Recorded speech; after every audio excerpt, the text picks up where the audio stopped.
주가 지키시고 항상 인도하시리.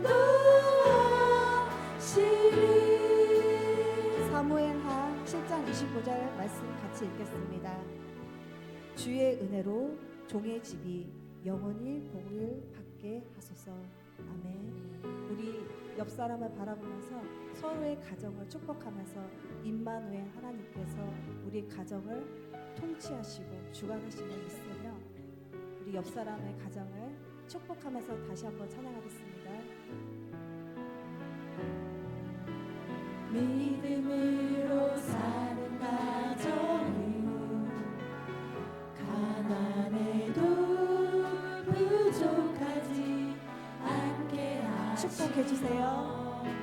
소망으로 사는 가정은 아픔에도 더 풍성한 위로 주시네. 마른 떡 하나에 화목하고 함께 살아가며 감사하며 고난이 올 때에 기도하는 가정 하나님 돌보시네. 주의 가정은 작은 천국이라. 주의 가정이 참된 행복인데 이 땅을 살아가는 모든 순간 주가 지키시고 항상 인도하시리. 마른 떡 하나에 마른 떡 하나에 화목하고 함께 살아가는 함께 살아가며 감사하며 감사하며 고난이 올 때에 기도하는 가정 하나님 돌보시네. 주의 가정은 작은 천국이라.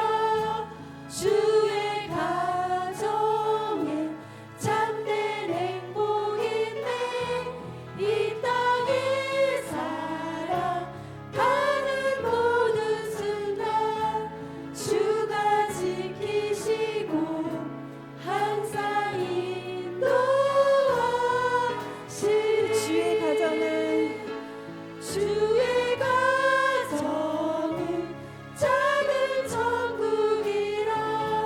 주의 가정은 참된 행복인데 이 땅을 살아가는 모든 순간 주가 지키시고 항상 인도하시리.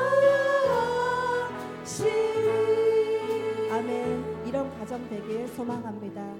하나님께서 우리 가정의 세대주가 되셔서 임마누엘 함께 하심을 믿습니다. 그런 가정은 천국을 이룹니다. 천국을 사모하십니까? 천국을 사모하는 자마다 힘차게 박수치며 찬양하겠습니다.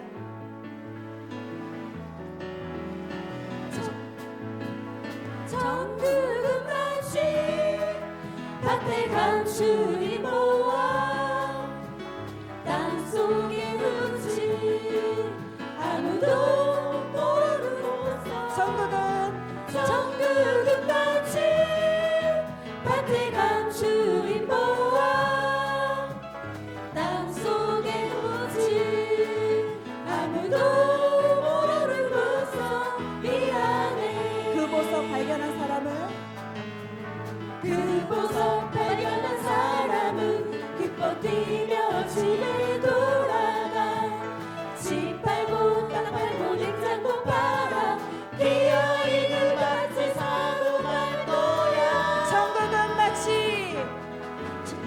천국은 마치 밭에 감추인 보아 땅속에 묻힌 땅속에 묻힌 아무도 모르는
주의 복음 전할 수 있네. 내게 기름 가득할 때 주의 사랑 베푸네. 그날에 우리 주님께서 밤중에 찾아오실 때에 기름 준비된 가만히 잔치 자리 들어가네. 그날에 우리 주님께서 밤중에 찾아오실 때에 기름 준비된 자만이 잔치 자리 들어가네. 내 안에 부어주소서. 내 안에 부어주소서. 성령의 충만한 기름을 내 안에 충만케 하소서. 성령의 기름을 내 안에 부어주소서. 성령의 충만한 기름을 내 안에 충만케 하소서. 성령의 기름으로 내가 기름 가득할 때 주의 복음 전할 수 있네. 내게 기름 가득할 때 주의 사랑 그날에 우리 주님께서 밤중에 찾아오실 때에 기름 준비된 자만이 잔치 자리 들어가네. 그날에 우리 주님께서 밤중에 찾아오실 때에 기름 준비된 자만이 잔치 자리 들어가네. 내게 기름 가득할 때 내게 기름 가득할 때 주의 복음 전할 수 있네. 내게 기름 가득할 때 주의 사랑 베푸네. 그날에 우리 주님께서 밤중에 찾아오실 때에 기름 준비된 자만이 잔치 자리 들어가네. 그날에 우리 주님께서 밤중에 찾아오실 때에 기름 준비된 자만이 잔치 자리 들어가네. 무화과 나뭇잎이 마르고 무화과 나뭇잎이 마르고 포도 열매가 없으며 감람나무 열매 그치고 농가밭에 식물이 없어도 우리의 양떼가 없으며 외양간 송아지 없어도 만여호와로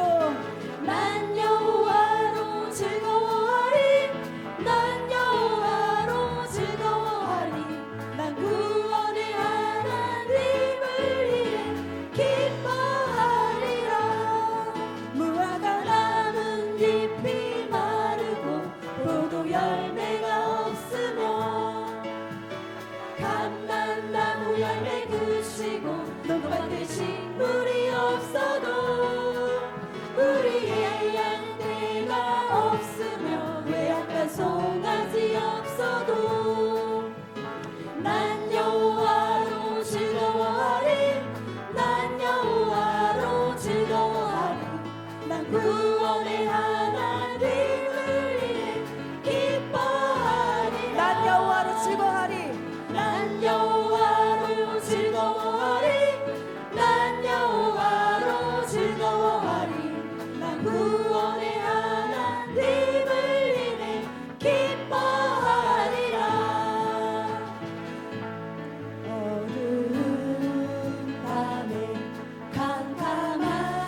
영적인 눈을 밝혀주신 하나님께 영광의 박수 올려드리겠습니다.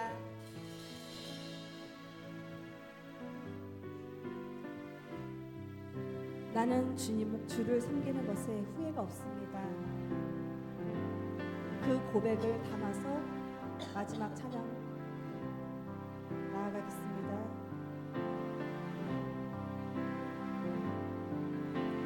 나의 평생에 가장 복된 일은 내가 예수님을 만난 것이라. 나의 평생에 가장 잘한 일은 내가 예수님을 주로 섬긴 것이라. 이 세상 살 동안 이 세상 살 동안 내가 걷는 길이 때로 험하여서 넘어질 때도 주의 강한 손이 나를 붙드시니 나는 예수님만 주로 섬기며 살리. 나는 주를 섬기는 것에 후회가 없습니다. 내가 걸어온 모든 시간 다 주의 은혜니 내가 걸어간 모든 날도 주만 섬기며 살리. 오직 예수 이름 부르며 살아가리라. 처음부터 고백합니다. 나의 평생에 가장 복된 일은 내가 예수님을 만난 것이라. 나의 평생에 가장 잘한 일은 내가 예수님을 주로 섬긴 것이라. 이 세상 살 동안 내가 걷는 길이 때로 험하여서 넘어질 때로 주의 강한 손이 나를 붙드시니 나는 예수님만 주로 섬기며 살리. 나는 주를 섬기는 것에 후회가 없습니다. 내가 걸어온 모든 시간 다 주의 은혜니 내가 걸어갈 모든 날도 주만 섬기며 살리. 오직 예수 이름 부르며 살아가리라. 나는 주를 섬기는 것에 나는 주를 섬기는 것에 후회가 없습니다. 내가 걸어온 모든 시간 다 주의 은혜니 내가 걸어갈 모든 날도 주만 섬기며 살리. 오직 예수 이름 부르며 살아가리라. 이것이 나의 간증이요 이것이 나의 찬송이세. 나 사는 동안 끊임없이 구주를 찬송하리로다. 이것이 나의 간증이요 이것이 나의 간증이요 이것이 나의 찬송일세. 나 사는 동안 끊임없이 구주를 찬송하리로다. 나는 주를 섬기는 것에 나는 주를 섬기는 것에 후회가 없습니다. 내가 걸어온 모든 시간 다 주의 은혜니 내가 걸어갈 모든 주만 섬기며 살리 오직 예수 이름 부르며 살아가리라. 나는 주를 섬기는 것에 후회가 없습니다. 내가 걸어온 모든 시간 다 주의 은혜니 내가 걸어갈 모든 날도 주만 섬기며 살리 오직 예수 이름 부르며 살아가리라. 이것이 나의 간증이요 이것이 나의 간증이요 이것이 나의 찬송일세. 나 사는 동안 끊임없이 구주를 찬송. 한 번 더 고백합니다. 이것이 나의 간증이요 이것이 나의 간증이요 이것이 나의 찬송일세. 나 사는 동안 끊임없이 구주를 찬송하리로다. 나는 주를 섬기는 것에 후회가 없습니다. 고백했습니다. 정말 그렇습니까? 주님을 섬기는 것에 후회가 없습니까? 고난이 닥쳐와도 상처받은 일이 있을 때에도 내 힘대로 되지 않을 때에도 하나님을 의지하는 것이 복된 기름을 믿습니다. 그 복은 잘 되는 것이 복이 아닌 하나님께서 우리와 함께 하시는 것이 복인 걸 믿습니다. 우리가 그 복을 받았으면 그 복을 흘려버리기 원합니다. 예수 그리스도의 향기가 우리를 통하여서 흘러나가기 원합니다. 그런 선한 영향을 끼치는 그런 믿음의 사람이 되기 원합니다. 입술로만 하나님을 찬양하는 것이 아닌 우리의 삶 속에서 많은 영혼들을 옳은 길로 옮기는데 부족함 없게 하시옵소서. 우리 그런 믿음을 허락해 달라고 주님의 말씀이 우리 심령에 박혀져서 살아 숨쉬게 하는 그런 믿음의 사람이 되기 원한다고 우리 주님의 이름을 한번 부르짖고 기도하겠습니다. 주여! 성령 하나님 아버지 감사합니다. 나는 주를 섬기는 것에 후회가 없습니다. 주님 내 안에 거하시는 하나님 감사합니다. 우리 교회 안에서 하나님께서 함께 하시는 감사합니다. 늘 감사함으로 제사를 올려드리게 하여 주시옵소서. 우리가 아버지여 산 제물로 하나님께 우리의 심령을 드리기 원합니다. 주님 조신 하나님 감사합니다. 오늘 오후의 시간에도 하나님 우리를 만나주시고 우리 안에 성령을 부어주셔서 우리로 하여금 더 예수 알게 하시고 예수 만나게 하시고 주님과 동행하게 하시며 하나님의 뜻을 받들어 살게 하여 주옵소서. 이것이 나의 간증이요 이것이 나의 찬송일세. 나 사는 동안 끊임없이 구주를 찬송하리로다.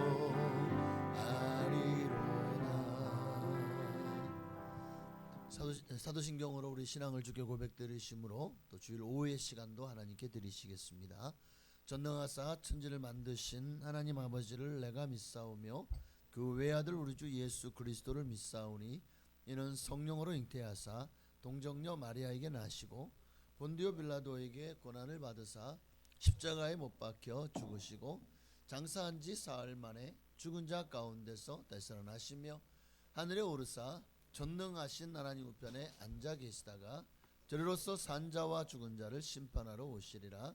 성령을 믿사오며 거룩한 교회와 성도가 서로 교통하는 것과 죄를 사하여 주시는 것과 몸이 다시 사는 것과 영원히 사는 것을 믿사옵나이다.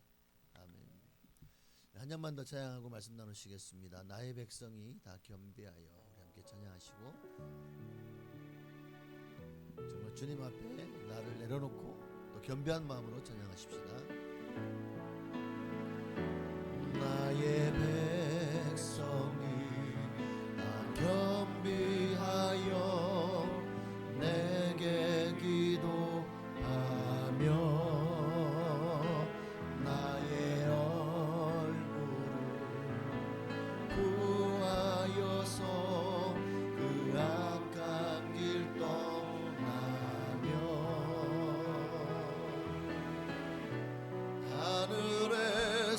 듣고 죄를 사하며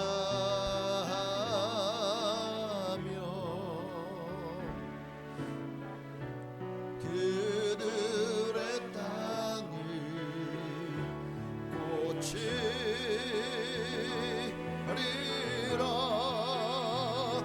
아버지여 고쳐주소서.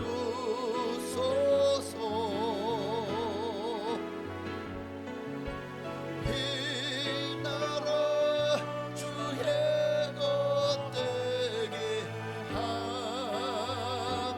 하소서. 주 하나님 간절히 기도하오니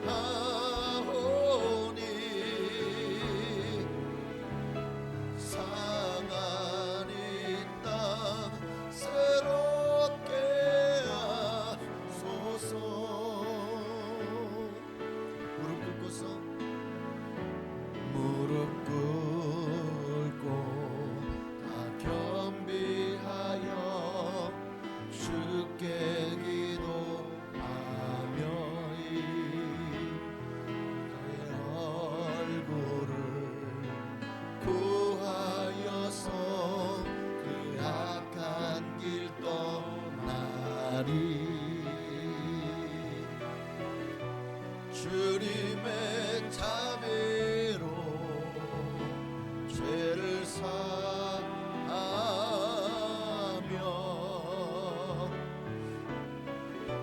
주님의 자비로 임하소서. 아버지여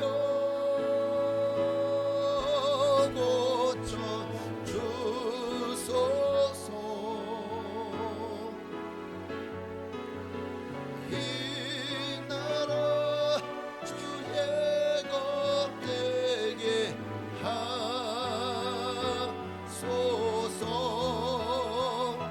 주 하나님 간절히 기도하오니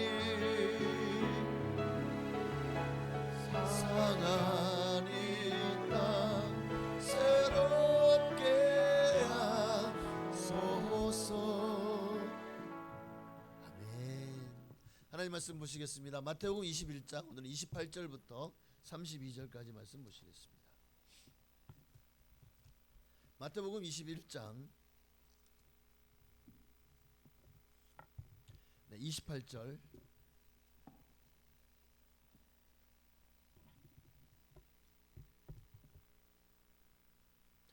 32절까지입니다.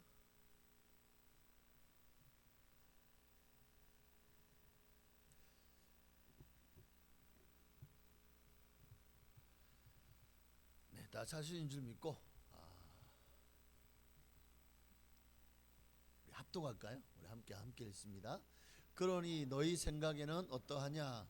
어떤 사람에게 두 아들이 있는데 맏아들에게 가서 이르되 예 오늘 포도원에 가서 일하라 하니 대답하여 이르되 아버지 가겠나이다 하더니 가지 아니하고 둘째 아들에게 가서 또 그와 같이 말하니 대답하여 이르되 실소이다 하였다가 그 후에 뉘우치고 갔으니 그 둘 중에 누가 아버지의 뜻대로 하였느냐? 이르되 둘째 아들이니이다. 예수께서 그들에게 이르시되 내가 진실로 세리들과 창기들이 너희보다 먼저 하나님 나라에 들어가리라. 요한이 의에 도로 너희에게 왔거늘 너희는 그를 믿지 아니하였으되 세리와 창녀는 믿었으며 너희는 이것을 보고도 끝내 뉘우쳐 믿지 아니하였도다. 아멘. 우리가 지난주에 나눴던 말씀, 즉 바로 예수님 앞에 나왔던 이 종교 지도자들이 예수님께 참으로 좀 무례했죠. 예수님을 공경에 처하게 하였습니다. 바로 그런 질문에 대해서 예수님께서 그러니까 그들이 뭘 질문했죠? 누가 너에게 이런 권세를 주었느냐? 너가 예수 당신이 무슨 권세로 지금 이렇게 상을 둘러엎고 또 내가 우리 종교 지주자들이 인정하고 허락한 이들을 내어 쫓았느냐? 그러니까 예수님도 뭐라고 말하죠? 나도 너에게 하나를 질문하노니 세례 요한의 세례가 하늘로부터냐 아니면 사람으로부터냐? 자, 그 얘기에 대한 이제 어떻게 보면은 종결 부분이 바로 오늘 비유를 통해서 주님 우리에게 말씀해 주시고 있는 겁니다. 무슨 권위로 이런 일을 하느냐? 누가 이 권위를 주었느냐? 이 질문을 대해서 주님이 그들의 입도 뻥끗 못하도록 한마디로 그들을 합주기가 되게 만드셨죠.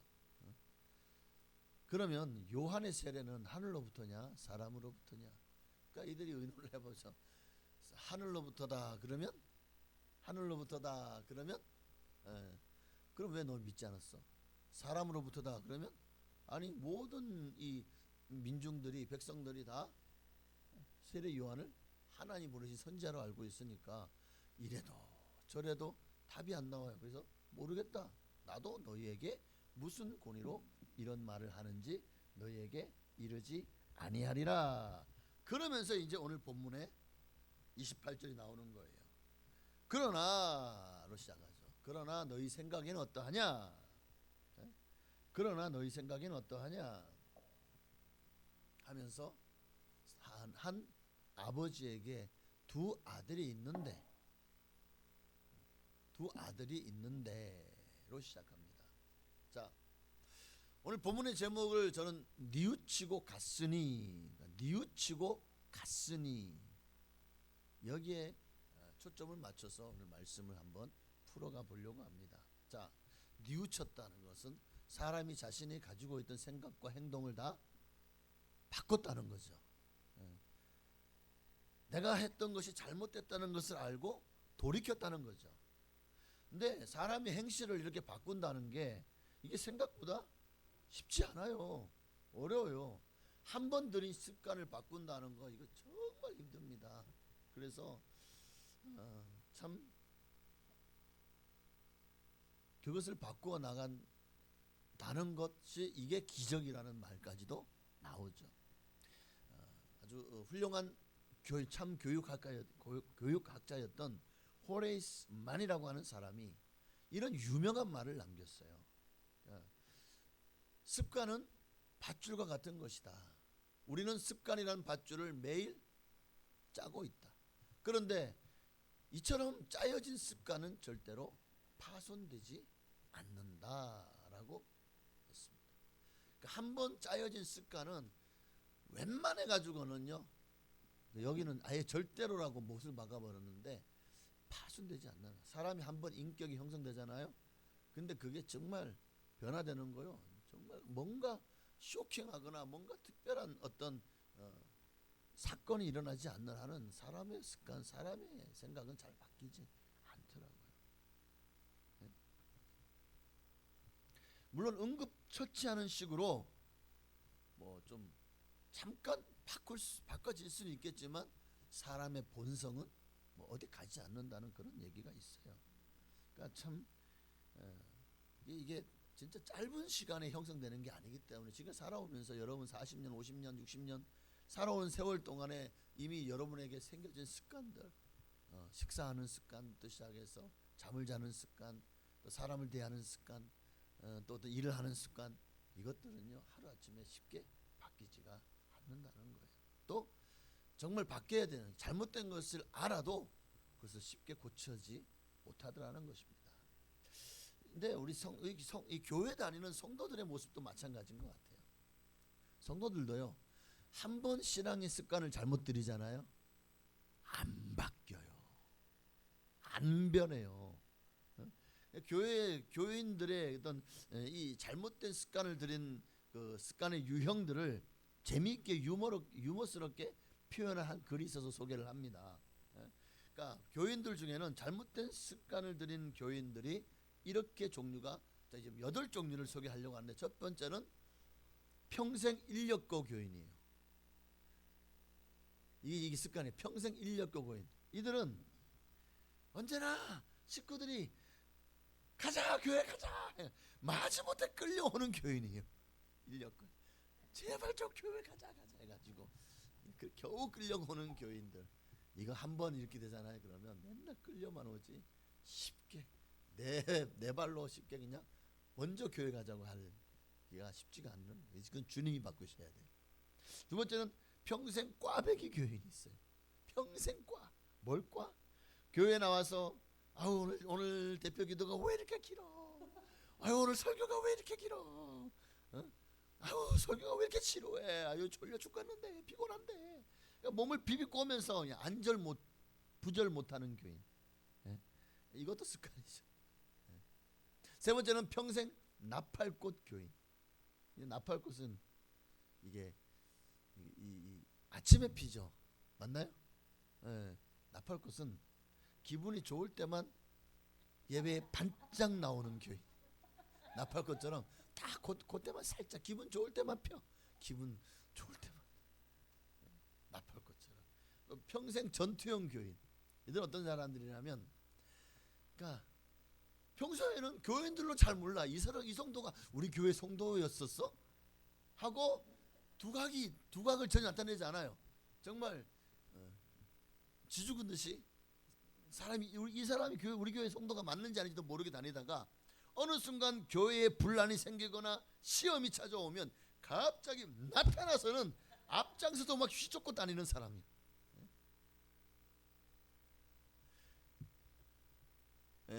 이런 성도가 또 있어요.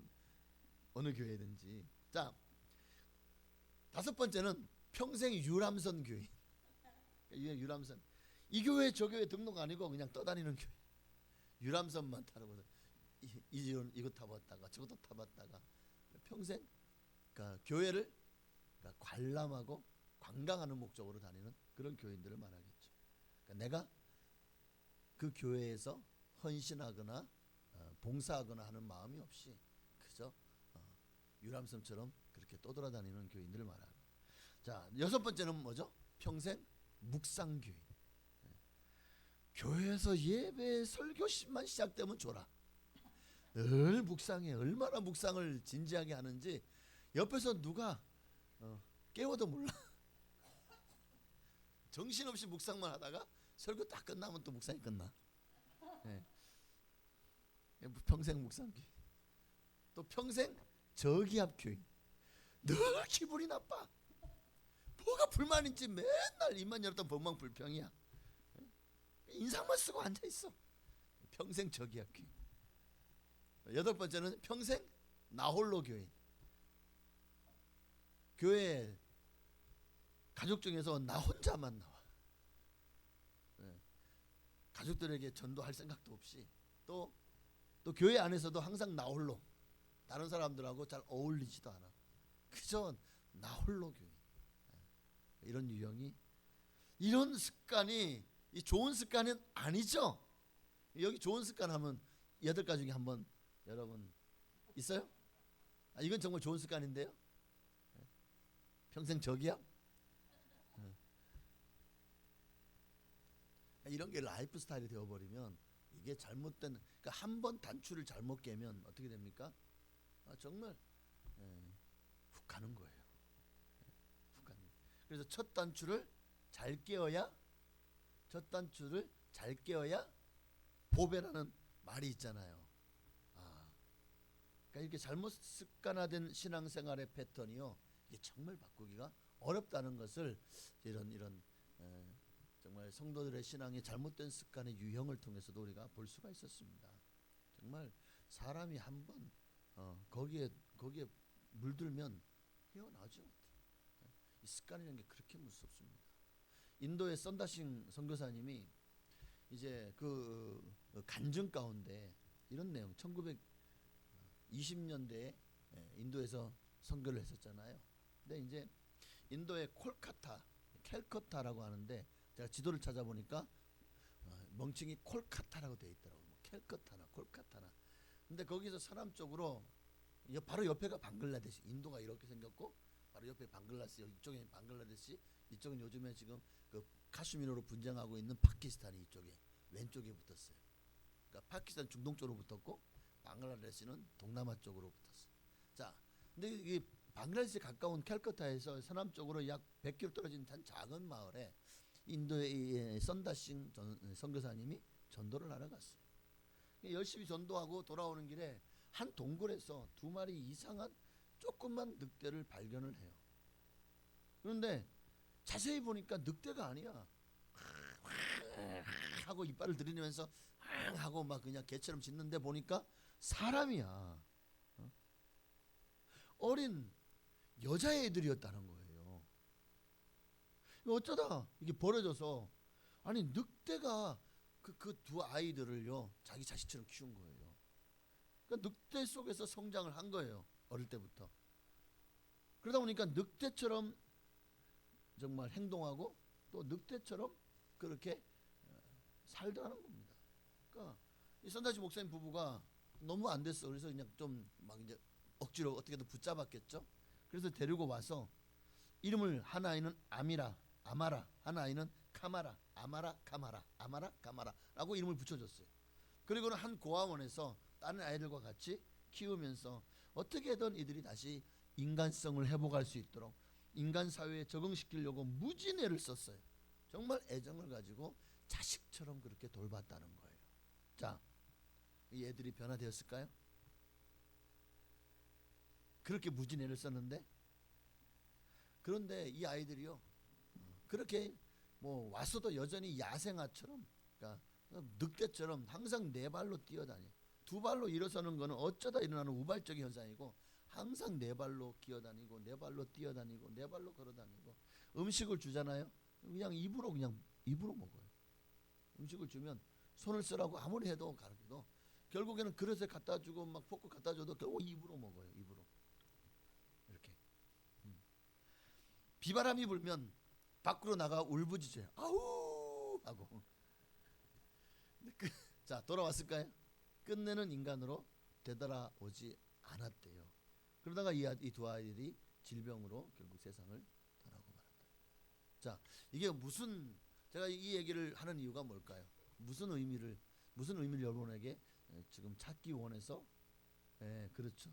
한번 들여진 습관은 쉽게 바뀌지 않는다는 거예요.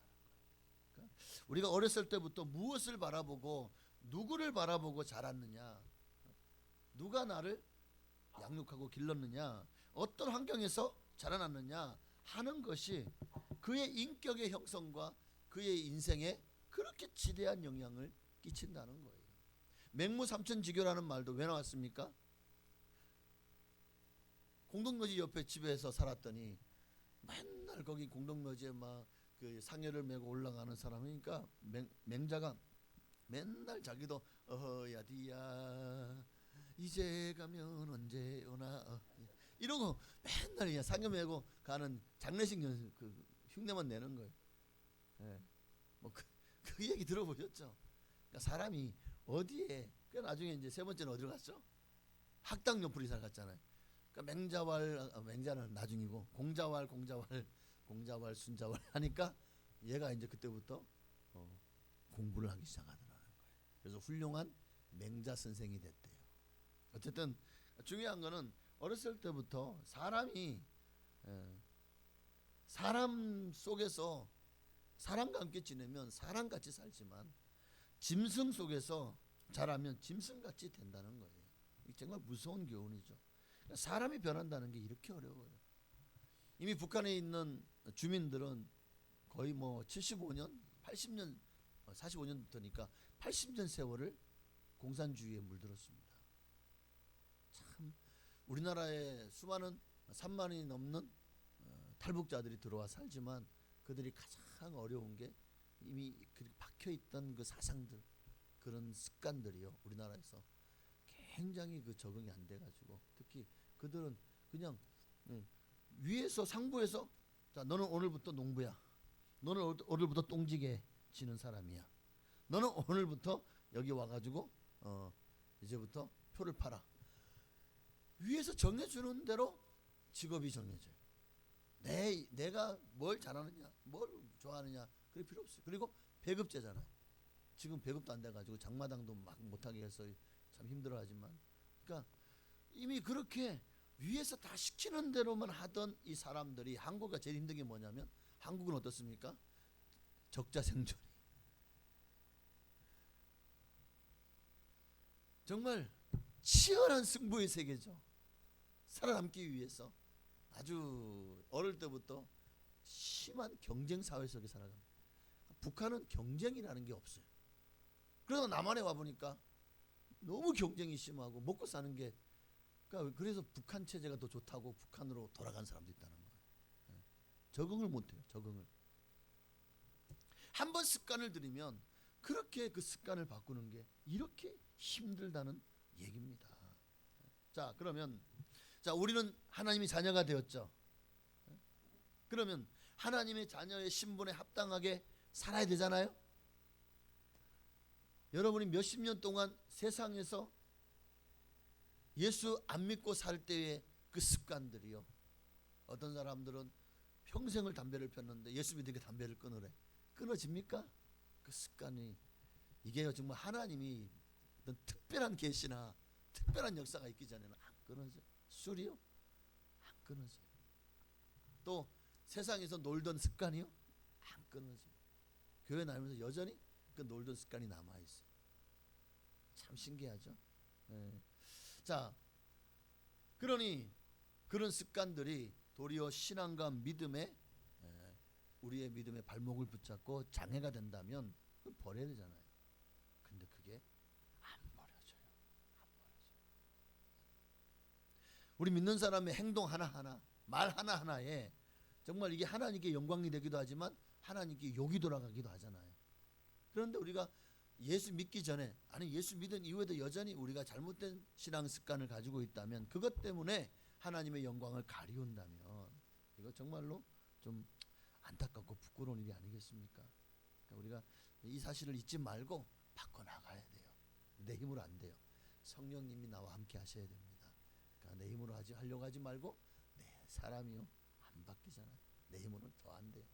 하나님이 하셔야 됩니다. 이런 힘으로 되지 않고 능으로 되지 않습니다. 오직 하나님의 영으로만 되는 줄로 믿습니다. 자, 오늘 본문의 내용이 바로, 오늘 본문의 내용도 그런 습관에 관련된 내용으로 하고, 자, 거기다 한번 초점을 맞춰서 지금 한번 말씀을 연구를 좀 이렇게 풀어봤거든요. 자, 오늘 본문에 보니까 두 아들을 둔 아버지가 나오죠. 근데 뭐 벌써 40분이야. 큰일 났네. 응? 자, 요즘에 설교를 좀 짧게 하려고 아주 애를 써요, 진짜. 하다가도 막 말아버리고. 왜냐하면 설교 긴 게 무조건 좋은 게 아니래. 우리 사모가 자꾸 얘한테 얘기해. 설교 길게 하지 말래. 그러니까 말씀만 전하래. 나는 엉뚱한 얘기하지 마. 길게 하지 말래. 그럼 성도들이 은혜가 안 된대. 그래서 짧으면서도 임팩트 있게. 뭐 당신이 한번 해봐. 내가 맨날 우리 사모 보고 설교하라 그러는데 자기는 못한대. 뭐 못하면서 말아. 옆에서 열심히 기도나 해줘. 자, 하여튼 두 아들을 둔 아버지가 있는데, 자, 큰 아들에게, 야, 오늘 너 포도원에 가서 일해 했더니 첫째 아들이 뭐라고 했죠? 네. 29절 보니까 아버지 가겠나이다. 갔어요? 가지 아니하고 라고 하네. 가지 않았어요. 자, 이제 30절에 가서 둘째 아들에게 가서 또 그와 같이 똑같이 얘기하죠. 야, 형이 이제 가서 일하는데 형 혼자 얼마나 힘들겠냐. 동생아, 너도 가서 좀 형 좀 도와서 같이 일해라. 그럼 빨리 끝나고, 둘이 빨리 끝나면 그만큼 너희들의 시간을 가질 수 있지 않냐. 둘째야, 너도 가라. 가서 포도에 가서 일 좀 해라. 그랬더니 둘째는 뭐라고 합니까? 실소이다. 저는 못 가겠습니다 하고 확실하게 거절을 하죠. 자, 그런데 둘째 아들이 싫다고 해놓고 포도원에 안 갔나요? 네. 그 후에 뉘우치고 갔으니. 자, 31절에 질문이죠. 그들 중에 누가 아버지의 뜻대로 하였느냐? 누가 첫째예요, 둘째예요? 네. 자, 그러면 저는 이런 생각도 한번 해봤어요. 만약에 이 아버지에게 아들이 셋이 있었다면 자, 어떻게 됐을까? 첫째는 가겠다 하고 안 갔어. 둘째는 안 가겠다 하고 갔어. 그럼 셋째는 가겠다고 하고 정말 갔어. 자, 그러지 않았을까? 그런 생각도 해봤어요. 자, 그런데 요즘 시대에 셋째 아들 같은 이가 별로 없다는 거예요. 성경은 의인은 없나니 하나도 없다고 말씀하고 있죠.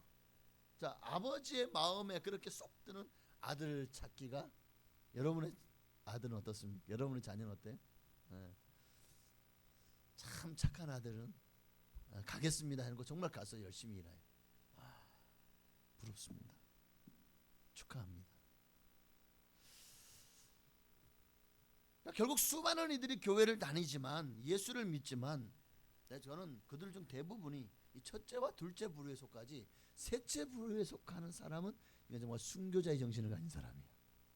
이런 분 찾기가 참 힘들다는 거죠. 그렇다면 적어도 우리는 첫째와 둘째 중에 한 사람 중에, 둘 중에 하나라는 거예요, 우리가. 그러니까 예수님도 이 비유를 하면서 왜 셋째 아들 가겠습니다 하는 거 정말 가는 사람이 왜 이 셋째 아들은 없을까? 이 비유에 거의 이게 잘 없기 때문이겠죠. 제 생각입니다. 제 생각이에요. 여러분 중에는 정말 주여 믿습니다, 가겠습니다 정말 가는 분들이 많을 줄로 믿습니다. 그런데 우리 교회 말고 다른 교회, 보편적으로 다른 교회에서는 그렇지 않더라는 거야. 가겠다 해놓고 안 가는 사람이 수두룩 빽빽 하더라는 거죠. 아유, 순종할게요. 순종을. 그렇죠. 여러분, 저를 대신해서 여러분이 욕을 잡숴주시니 감사합니다.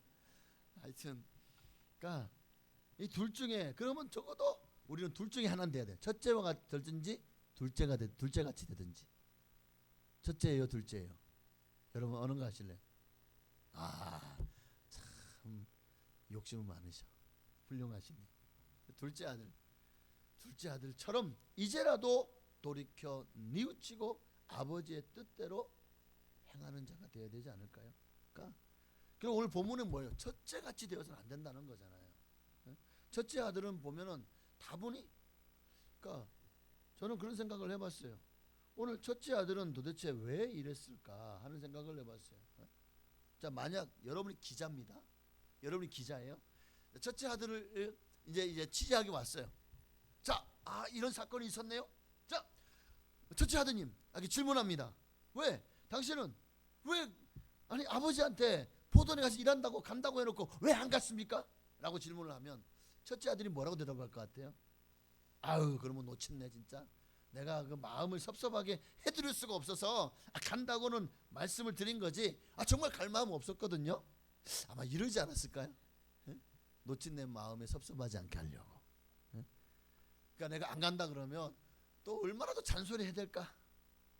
또 너는 첫째가 돼가지고 말이야 하면서 네가 모범을 보여야지, 네가 잘해야지 막 이러면서 아버지가 또 네가 일 안 하면 누가 일하냐? 네가 장남이지 않냐? 뭐 이러면 그러지 않았을까요? 그러니까 노인네가 아주 그냥 나한테 또 잔소리할 것도 같고 또 그냥 간다고 하면은 아버지가 나를 보내줄 테니까 그래서 간다고는 했지만 정말 갈 마음이 없었다는 거죠. 자, 그럼 이게 거짓말인 거죠. 오늘날 우리 성도들의 모습이 이런 모습이 많이 보인다는 거예요. 하나님 앞에 말씀에 순종하겠습니다. 믿음으로 살겠습니다. 실천하겠습니다. 순종하겠습니다. 기도하겠습니다. 말씀 읽겠습니다. 전도하겠습니다. 봉사하겠습니다. 말은 잘해. 근데 정말 그 자리에 가보면 맨날 없어. 그게 첫째 아들이라는 거예요. 말로는 올 한 해 내가 우리 교회를 들었다 놨다 하겠습니다. 가장 중요한 자리에 항상 그 사람이 늘 빠져 있어. 자, 이게 첫째 아들이라는 거예요. 이게 그렇게 보이지 않나요? 되게 처세적이죠. 이게 자기 중심적인 거예요. 자기 뜻, 자기 생각이 아버지 뜻보다 앞서는 사람. 그러니까 자기 체면과 위선으로 사는 사람이 아버지에게는 신기 불편하게 하지 않고 또 자기 좀 편하려고 가겠습니다 한 거잖아요. 그러나 가지 않았잖아요.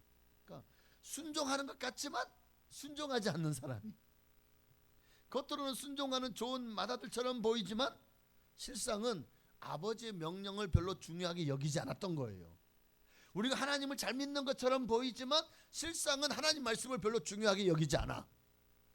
그런데 의외로 이런 성도들이 많더라는 거야. 이게 문제입니다. 이게 문제. 결국엔 자기 소견에 옳다고 생각하는 대로 행하잖아요. 어쩌면 그래요. 처음부터 순종할 마음이 없었던 게 아닐까. 하나님 앞에 믿습니다. 아멘은 철떡같이 잘해. 돌아서면은 항상 인생은 노면이야.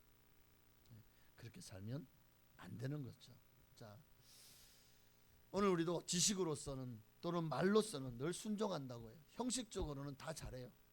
그러나 실천이 없어요. 그런 순종이 없어요. 그렇다면 아마 그럴 거예요. 하나님 거룩하라고 했으니까 나는 거룩합니다. 나는 거룩하게 살고 있습니다. 그런데 실제로 거룩이 없어요. 사랑한다고 하는데 사랑이 없어요. 봉사한다고 하는데 말뿐이에요. 하나님 앞에 드린다고 하지만 정말 보면 드리는 게 없어. 구렁이 담 넘어가듯이 자기 편한 대로, 신앙생활도 내 편한 대로 그렇게 신앙생활을 하고 있다면 그런 적당한 처세술, 그런 임기응변으로 늘 넘어가는 이런 진실하지 않은 모습이 첫째 아들이 아닐까. 그러니까 신앙생활을 이렇게 하는 거예요. 디모데후서 3장 5절 말씀 함께 있습니다. 디모데후서 3장 5절이요. 함께 있습니다. 경건의 모양은 있으나 경건의 능력은 부인하니 이 같은 자들에게서 이 같은 자들이 되라고요? 그렇죠. 뉘우치고 갔으니 돌아서라는 겁니다. 돌아서야 돼요. 자, 이런 첫째 아들 같은 모습으로 살다가 하나님의 심판대 앞에 서면 어떻게 될까요? 예수님이 입만 무성하고 열매가 없는 무화과 나무를 어떻게 하셨죠? 저주하셨죠. 말라 비틀어졌잖아요. 아마 그 같은 모습이 되지 않을까 싶습니다. 자, 그럼 둘째 아들은 어떻죠? 둘째 아들은 좀, 이 사람은 좀 솔직한 사람이에요. 감정이 표현이 굉장히 솔직한 사람이었던 것 같아요. 아버지가 포도원에 가서 형하고 같이 일 좀 해. 싫어요. 안 가요. 그랬다는 거잖아요. 그러니까 좀 정직한 사람이에요. 어쨌든 정당하죠. 일단 안 가겠다고 했으니까 아버지가 마음이 아프든 말든 나는 내가 안 간다고 했으니까 안 가도 상관없는 거잖아요. 그렇죠? 그 아버지한테 적어도 거짓말을 한 건 아니잖아. 그죠? 그런데 뒤에 아버지가 얼마나 마음 아프셨을까? 아버지가 얼마나 속상하셨을까?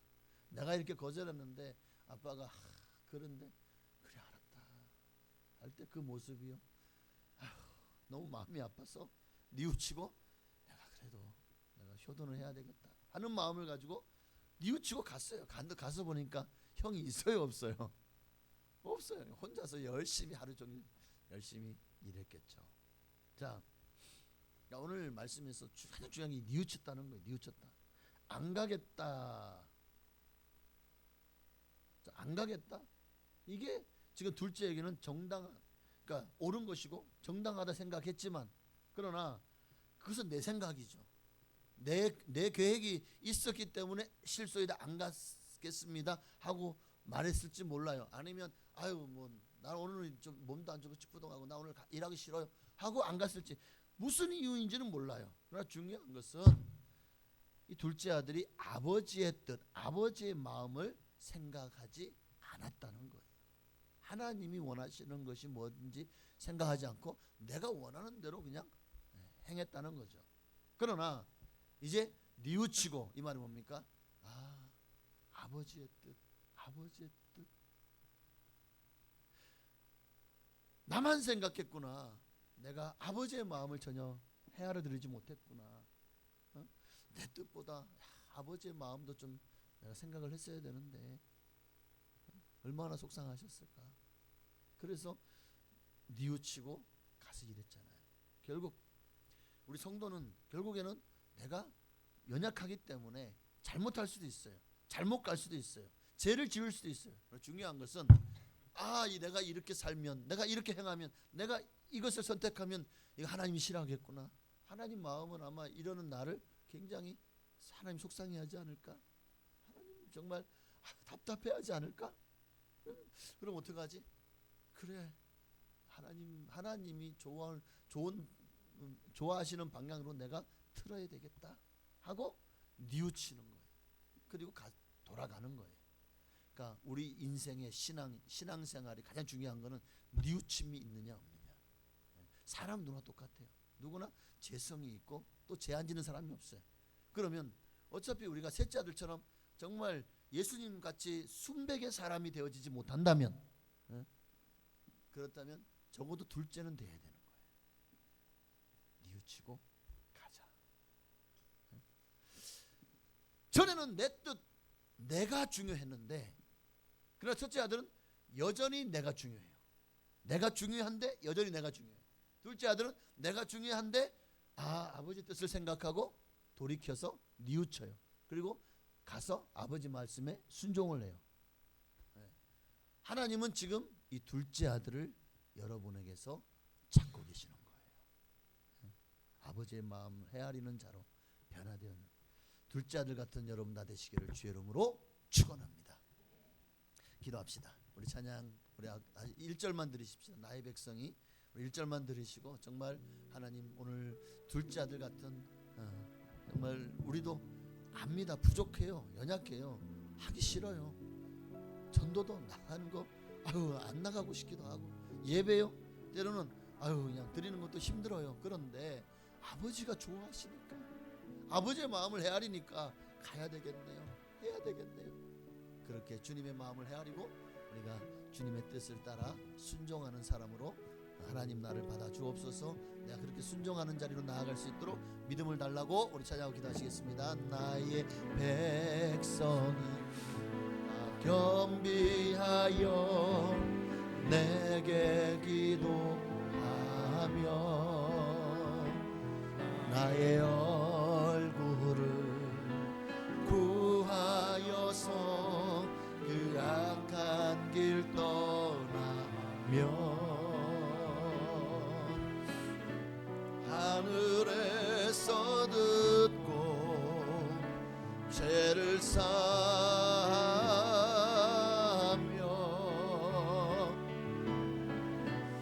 그들의 땅이 고치리라.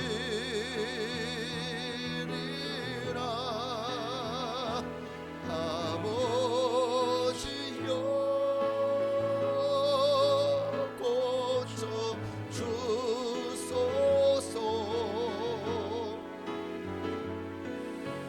이 나라 주의 것 되게 하소서.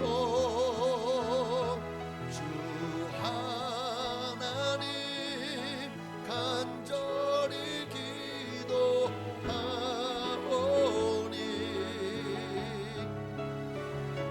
상하니 땅 새롭게 오늘 나도 둘째 아들처럼 뉘우쳐서 주님의 말씀대로 아버지 뜻을 헤아리고 아버지의 마음을 읽고 알고 아버지의 뜻을 행하는 순종의 사람 되게 하여 주옵소서. 우리 주님 이름으로 기도하시겠습니다. 주여 할렐루야. 살아계신 하나님, 오늘도 우리에게 이 말씀하셨습니다. 이 말씀대로 순종의 자리로 나아가기를 원합니다. 순종하는 믿음의 사람이 되어지기를 원합니다. 하나님, 정말 셋째 아들 같은 일은 없습니다. 사도 바울도 그렇게 살지 못했습니다. 예수님 같은 분이 아마 셋째 아들이었겠죠. 우리는 둘째 아들 같은 모습, 주님이 원하시는 둘째 아들, 주님이 찾으시는 둘째 아들, 오늘 내가 그가 되게 하여 주시옵소서. 뉘우치고 갔으니 사람은 참 바뀌지 않고 습관도 바뀌지 않지만 그러나 우리가 조금만 부모의 마음을 생각하면 우리가 좀 더 효자가 될 수 있어요. 우리가 조금 더 하나님의 마음을 읽을 수가 있다면 조금 더 하나님을 공경하고 경외하는, 하나님 앞에 순종하고 하나님이 기뻐하는 하나님의 사람이 될 수 있습니다. 조금만 한 발짝만 더 하나님 앞에 드릴 수 있다면, 아유 하나님 나 귀찮아요, 나 안 해요, 나 못해요. 그러나 네가 아니면 누가 하냐? 내가 너에게 일을 맡기고 싶은데 네가 하면 안 되니? 오늘 그 주님의 그 마음을 우리가 읽을 수만 있다면, 주님 알겠습니다, 제가 잘못했습니다, 제가 하겠습니다, 제게 그 일을 맡겨주십시오. 정말 주님의 말씀을 따라 순찰하고 순종하는 오늘 둘째 아들 같은 한 사람, 오늘 우리가 그 둘째 아들 같은 한 사람 되게 하여 주시옵소서. 하나님 아버지, 오늘 둘째 아들 같은 믿음의 사람 될 수 있도록 하나님 나를 축복하여 주시옵소서. 하나님 함께 하시기를 원합니다. 하나님의 마음을 부어주옵소서. 하나님의 은총을 더하여 주옵소서. 아버지, 둘째 아들같이 하나님 앞에서 아버지 정말 우리가 이 땅을 살아가면서 얼마나 부끄러웠습니까? 얼마나 죄가 많았습니까? 그러나 이제는 회개하고 돌이켰습니다. 주여 나를 받아주시옵소서. 주의 뜻대로 순종하며 살겠습니다. 아멘. 아버지여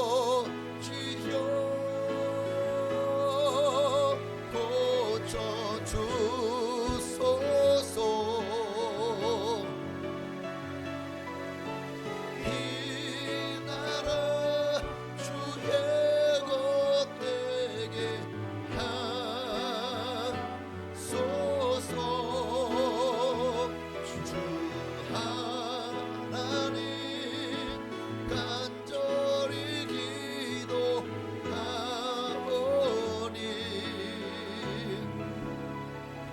상한 이 땅 새롭게 하소서. 하나님 감사합니다.